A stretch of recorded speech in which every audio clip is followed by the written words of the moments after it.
Я у 69-му році поступив в інститут у Львів, там учився, як обично, 5 років, там, 6 там, можна сказати.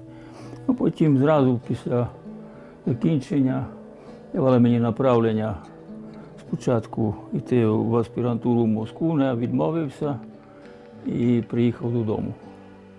Тоді так було, що в Мукачеві не було взагалі архітектора, я був перший і один був на ціле місто. Так, у Мукачеві я був 25 чи скільки років.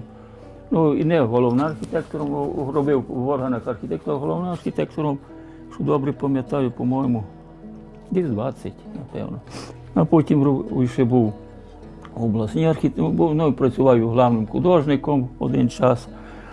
Там були моменти, а потім вже пішов на пенсію з обласного архітектора.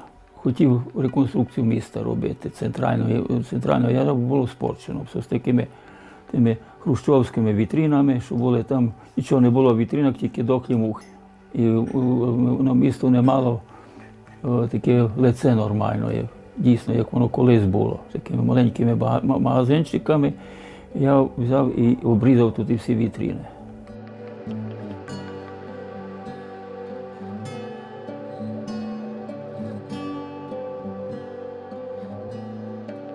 Получилося, що місто почало преображатися і ставати той старий такий вид, який тепер він є. Другий варіант ще був, що я взяв і закрив центр і зробив пішохідним. То теж скандал був. Ніхто не хотів йти, а потім благодарили. Цілий квартал зробив пішохідний. І всередині ще тоді добре допомогло нам, що там був той скверик. То, що зараз з тим художня школа. І то якось так вийшло, що воно якраз як один із таких композиційних акцентів, щоб там можна було зробити і фонтанчики, там, і відпочинок і тому подобне. Зробив центральну таку зупинку автобусів, щоб не було тут, то було розкидано по цілому місту. Не проїхати, не заїхати, не пішохідним пройти нормально. А тоді взяв так і там розширив тут всю вулицю, там зробив тут таку зелену зону, і тепер воно собі спокійно люди сідають, нікому не мішає. Широка вулиця, автобуси мають де стати. Центральний парк, то що тепер називається там Кузьменка, значить, і то арборетум. Такий, що чехи заложили, і там екзоти всі ростуть. І там теж було запущено, і все, і так вийшло, що вирисувалося і у середині і той парк уже. Так от уже, тобто теж як один із композиційних акцентів центру.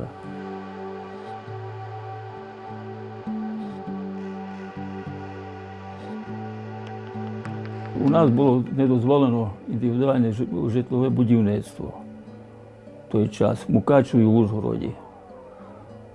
То теж добився, що все ж таки добили. Коли вже дозволили Мукачев, тоді вже в Ужгороді дозволили.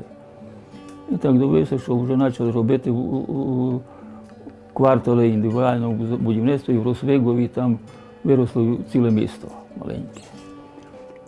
Бо там хотіли забудувати такими цими красивими крупнопанельними домами, то можете собі уявити, як би то все виглядало. І тепер нормально, якщо заїжджати в Мукачево там по трасі, там вже там горбок той, і зразу, а так би і замку не було видко. А так замкова гора видко, замок видко. І те ж саме, якщо дивитися з моста, з центра, тоді закрили би монастир, теж не видко було би. А так все видко тепер. І нормально воно читаються ці основні так звані такі архітектурні, такі містобудівні такі точки, котрі тримають місто обично, то так по-научному, то якраз вони всі відкриті. То так має бути, то як канон.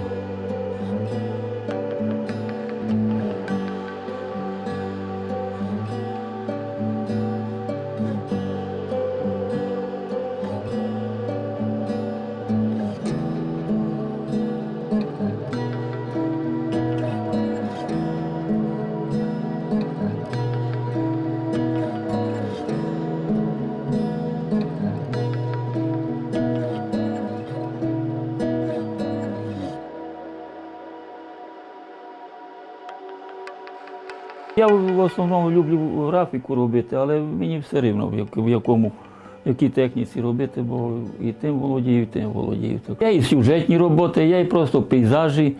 Значить, ну, сюжетні роботи у мене є така ціла збірка. Ну, є архітектурний пейзаж, простий пейзаж. Ну, всі жанрові роботи роблю просто. Так, не є проблеми, що малювати. Якщо що мене схопить, то і намалюю. Я можу просто дерево. Якщо файно цвіте, то намалюю його. Так що би ні.